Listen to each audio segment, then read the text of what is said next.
कानपुर के कल्याणपुर में अधिवक्ता राजेश सिंह की हत्या कर दी जाती है और उसके बाद से कानपुर के अधिवक्ता काफ़ी आक्रोशित हैं। उन्होंने 2 दिन की हड़ताल यानी न्यायिक कार्य से विरक्त रहने का फैसला किया है, ऐलान कर दिया है। उसके साथ ही साथ अगर हम बात करें आज से लेकर 5 दिन तक, तो 5 दिन तक कानपुर कोर्ट में कोई काम नहीं होने वाला है। यहाँ तक कि अधिवक्ताओं ने यह भी कह दिया है कि अगर उनकी मांगें नहीं मानी गई तो ये हड़ताल अनिश्चितकालीन भी हो सकती है। हमारे साथ आप देख सकते हैं इस समय भारी संख्या में यहाँ पे अधिवक्ता मौजूद हैं, उनसे बात कर लेंगे। कुछ तो सस्ता लो, सब बढ़िया लो, इसमें क्या खास बात है? थोड़े में ज्यादा स्वाद, ये ही तो है इसकी खास बात। सर, सबसे पहले तो आप ही से जानना चाहेंगे कि ये जो पूरी हड़ताल है, 2 दिन की हड़ताल है और 3 अन्य छुट्टियां मिला के एक तरह से 5 दिन काम नहीं होगा, ये हड़ताल क्यों है?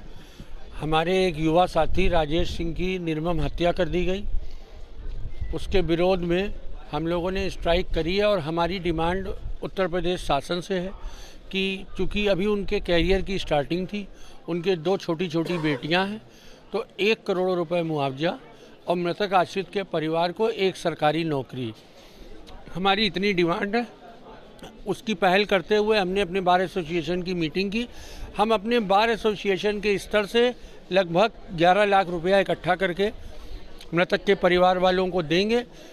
उससे एक कदम आगे बढ़ के आज जिला जज महोदय ने भी 5,000 रुपये का अनुदान दिया और कहा कि हम अपने जुडिशियल ऑफिसर से कहेंगे कि वो और अनुदान दें। उसके बाद हम लोग जिलाधिकारी महोदय के यहाँ गए, जिलाधिकारी महोदय ने भी अपनी तरफ से 5,000 रुपये का अनुदान दिया और तत्काल हम लोगों का मेमोरेंडम लेके मुख्यमंत्री कार्यालय आज दोपहर तक भिजवाने का आश्वासन दिया और धनराशि निर्गत कराने का भी आश्वासन दिया है।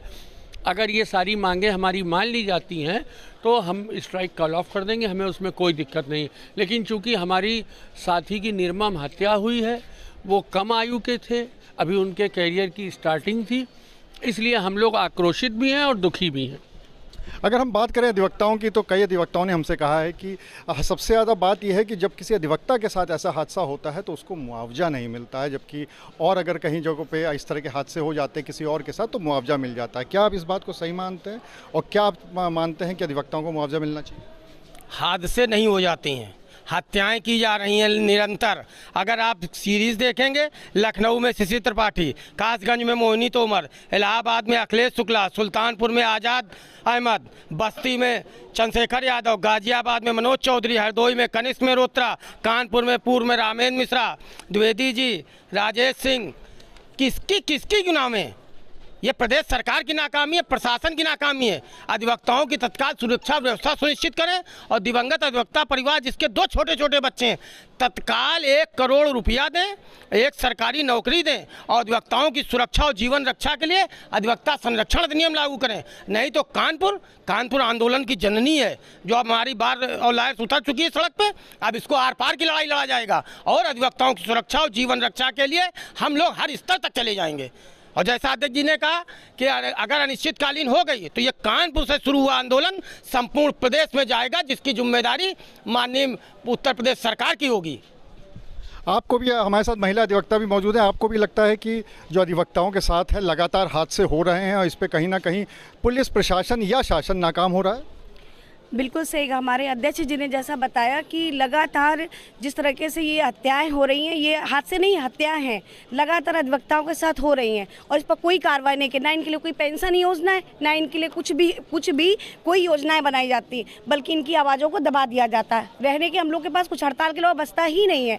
तो हमारी एक मांग है, जो हमारे अधिवक्ता साथी की हत्या हुई है उसका जो 1 करोड़ अनुदान मांगा गया, प्लस उसके परिवार के लोगों को सरकारी नौकरी के लिए प्रावधान दिया जाना चाहिए। अगर ये मांग पूरी नहीं होती तब तक ये लगातार स्ट्राइक जारी रहेगी। आपका ये मानना है कि लगातार स्ट्राइक जारी रहेगी अगर ये मांगे पूरी नहीं होती? बिल्कुल जारी रहेगी और हम लोग तब तक संघर्ष करते रहेंगे जब तक हमारी मांगे पूरी नहीं होती हैं। तो यहाँ पे और अधिवक्ता भी मौजूद हैं, उनसे बात कर लेते हैं। आपका क्या कहना है इस पूरे मामले? ये बिल्कुल बहुत निर्मम हत्या हुई है, इसका हम लोग विरोध कर रहे हैं। जैसा हमारी कार्यकारिणी या पदाधिकारी तय करेंगे उस हिसाब से हम आगे इसमें आंदोलनरत रहेंगे। आपको भी लगता है कि जारी रहनी चाहिए?